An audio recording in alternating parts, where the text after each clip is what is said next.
For me, never giving up meant just that. I mean, every single day when I woke up, I thought, today's the day.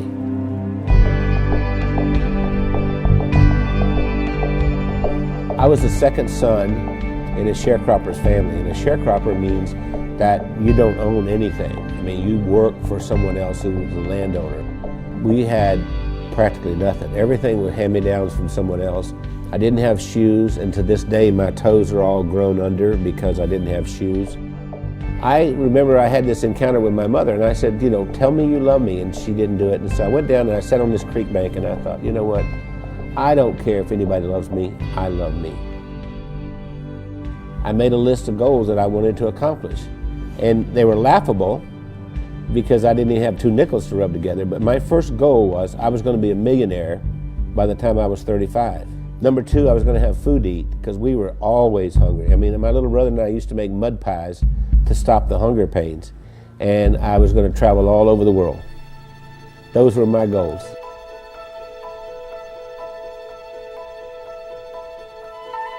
I've learned everything from working with Randy. I didn't know anything about business. I started out, before I met Randy, I was a teacher, a mathematics teacher. Well, I think we have a very good balance. Randy's really good in sales and telling the story and explaining why people need to have whatever it is that he's selling. And then he comes to me and says, Wendy, can we make it do this? And I have to get it done. We started working together, and we were together all the time doing things, and that we just, you know, couldn't be without each other. And once she got exposed to me, it was downhill from there. I mean, she could not last a day without me. That's probably true. That's what the COO does here. Does hair? She preps me. Spit on it, honey, like you used to do. I never spit. We retired a few times. Did he tell you that? We've tried retirement 3 times, but we never figured out exactly how to do it because we've worked all of our lives. We took a year and we traveled around the world. Then when the decision of the day became, where are we having breakfast? I thought, we're in trouble. If I were giving you advice and you were meeting Wendy for the first time, I would tell you, don't get your feelings hurt if she uses her phone while she's meeting with you. Hey, Kim. Hey, Chris. Okay. I'll see you in the morning. All right. Bye. Bye-bye. I kind of feel like a triage nurse at a hospital. And every week I go in and I reprioritize. No, I'm not approving that. I think what drives Wendy is her desire to be the best and provide the best of service to everyone.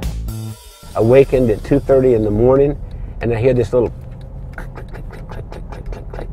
And it's Wendy over there looking something up at 2:30 in the morning. And I'll say, why aren't you sleeping? You can do that tomorrow morning.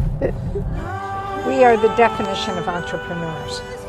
And we don't like doing one thing at a time. We have to do a lot of things at the same time. It's not just Randy and Wendy doing all this work. The whole team, every single one of us works round the clock. Hey, gorgeous. Listen, Bernice has been with us for what, 5, 6 years?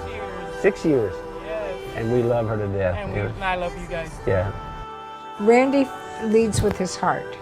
And he's the most incredible person I've ever met. He's gone through so much in his life. And I believe that Randy's, I'm going to make me cry here. Randy has made the difference in my life. What's important is, what do I contribute this day to make the world a better place?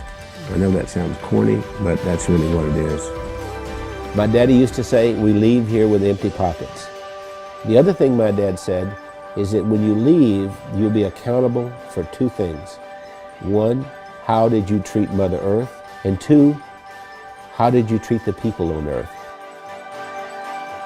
I feel that I have found joy and that I've given joy, and I think there's a lot more joy that we can give.